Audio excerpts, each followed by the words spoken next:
Okay guys, what's going on? This is your boy DJ coming at you with an update on my Easy Motion Neo Jumper E mountain bike. Yes, that's right.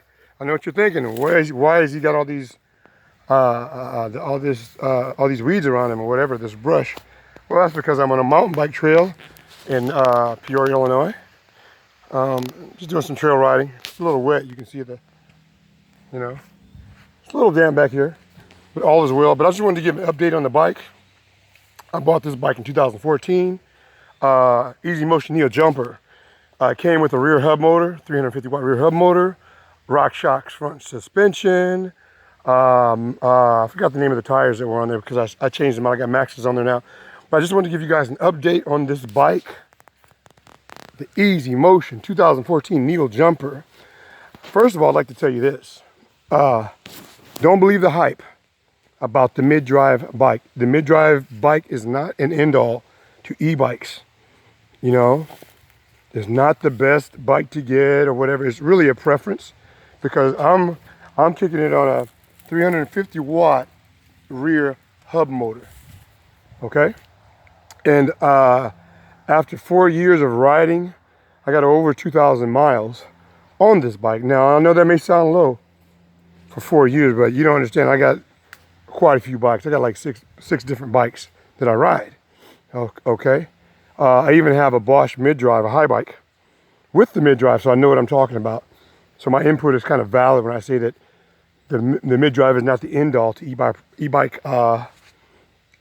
riding as far as being the elite. Mid-drive's everything. No, it's not. I really like my rear hub motor on my Easy Motion Neo Jumper. Okay. This bike is a beast. I tell anybody, and I don't care who you are, unless you're into racing, or high-end or extreme performance mountain biking, jumping and all that stuff. If you're a trail rider like myself, I don't jump. I'm too old for that stuff. I just ride the trails and have a good time, cross country, whatever else. This bike here is the bike to get. It being a 2014 e-bike, you can probably get it for $1,500, guys, or around the $2,000 range. And then again, maybe not, because this bike is really high spec.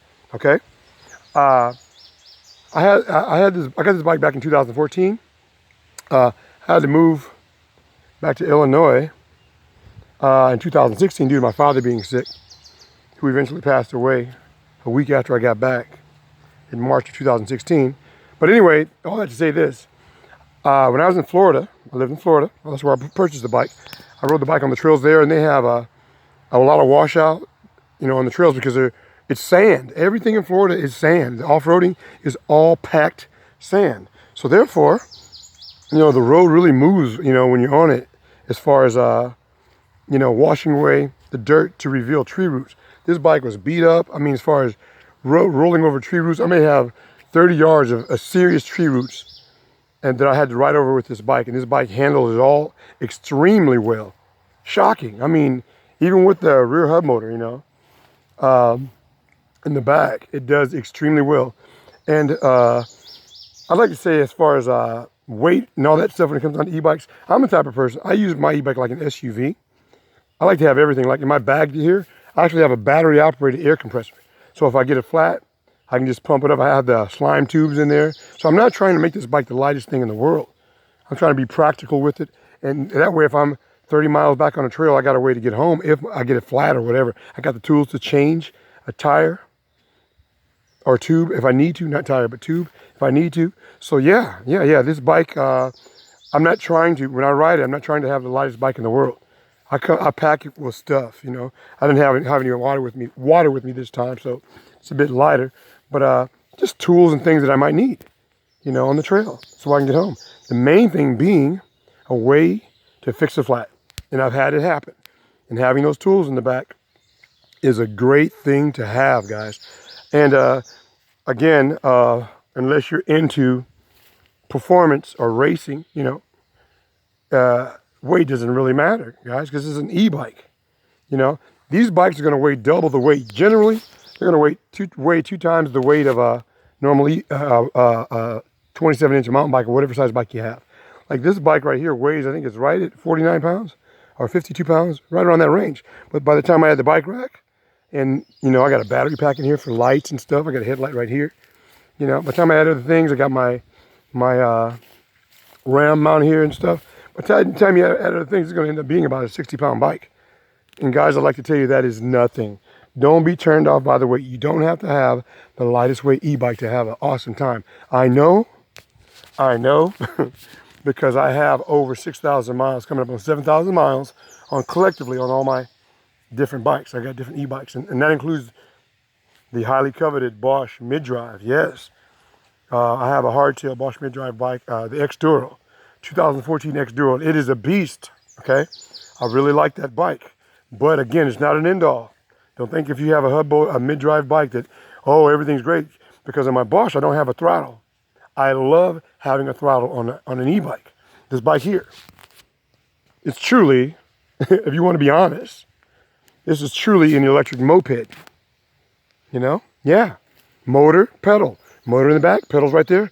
This is a true hybrid bike, you know? A true moped, if you can use that terminology. They don't call it that, but it really is.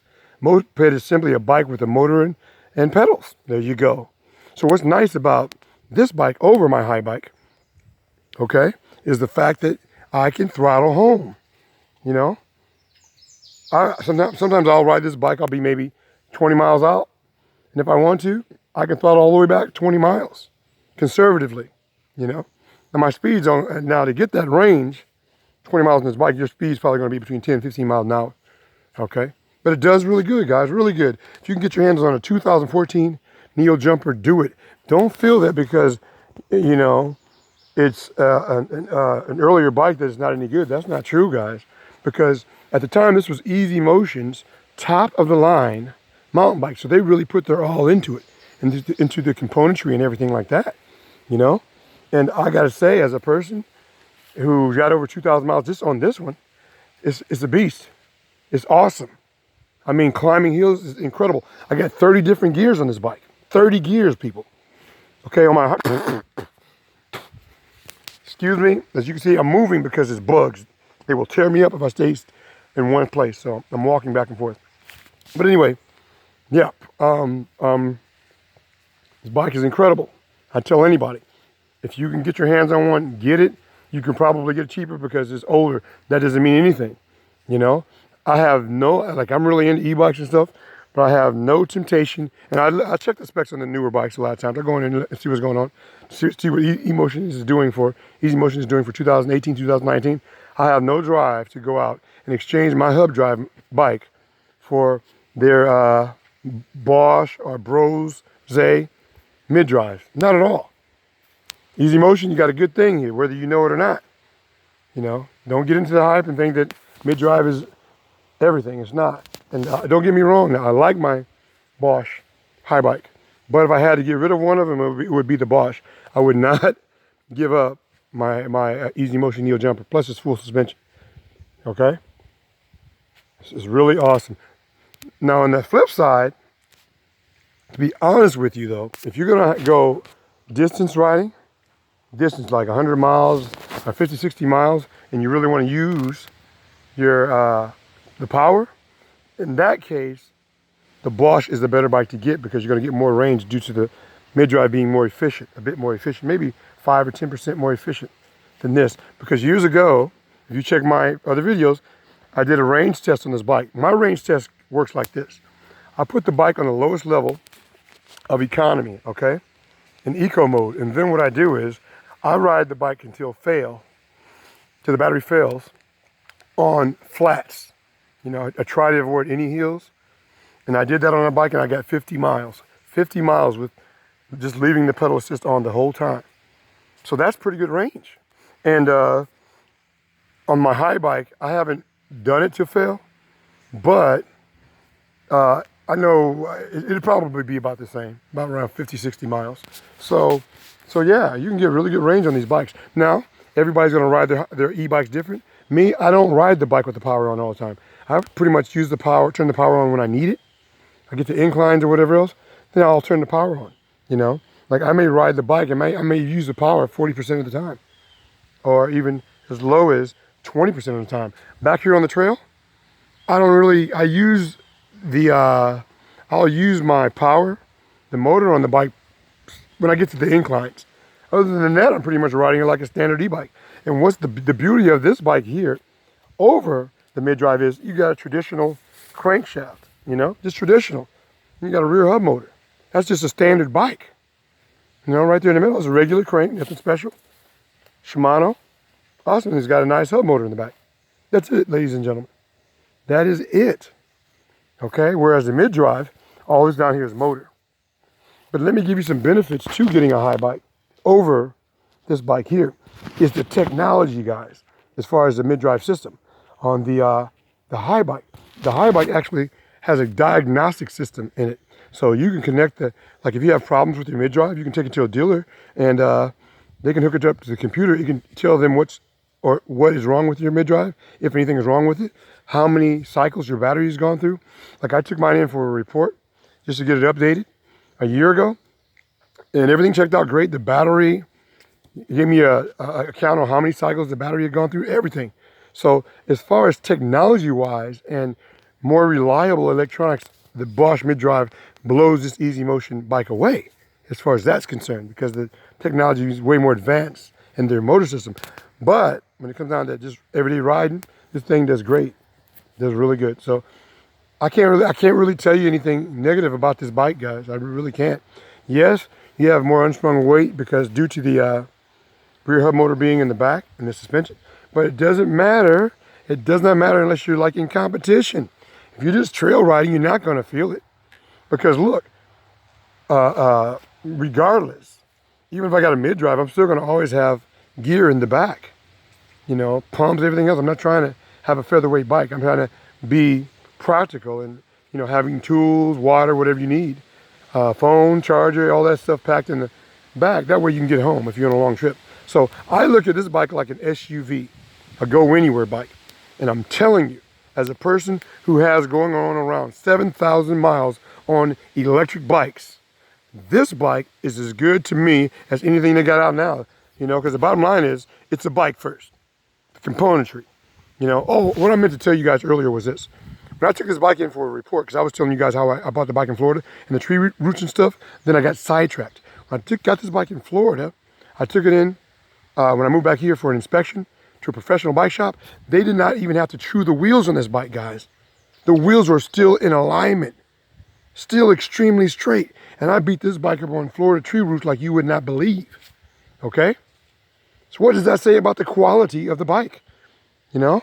Like right now, I need to take it in for a tune-up. Why? I just need to get my gears adjusted.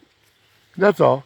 I don't have that down really good, adjusting the gears. I like to have it perfect, so I take it into the pros. It's only like 60 bucks, worth every dime. So that's what I wanted. That's what I was getting into earlier when I was talking about Florida and how I rode this bike on tree roots in Florida and moving back here in 2016. I just wanted to give you a time lapse so you can see that for over 2 years I beat this bike up on Florida trails, tree roots, very hard, even did some jumps with it. And the wheels did not even need to be trued. The rear wheel was straight, the front wheel was straight. What does that say to the quality of the rims on the bike? Very impressive. So yeah, those are the things you look for. And componentry matters. I don't have any problems with the I think it's a Shimano XT. I believe, this is the drivetrain is a Shimano XT drivetrain. Does great, guys. Does fascinating. So just wanted to give you an update on my 2014 Easy Motion Neo jumper. That's right, that's right. The bike is a beast. Get it, get it, get it. It's an expensive bike, but at that time it was listed at $4,100 in 2014. Now it's like, I don't know, I mean, it had to go down in price due to the fact that it's an older bike. So if you can get this bike for $1,800, $1,500,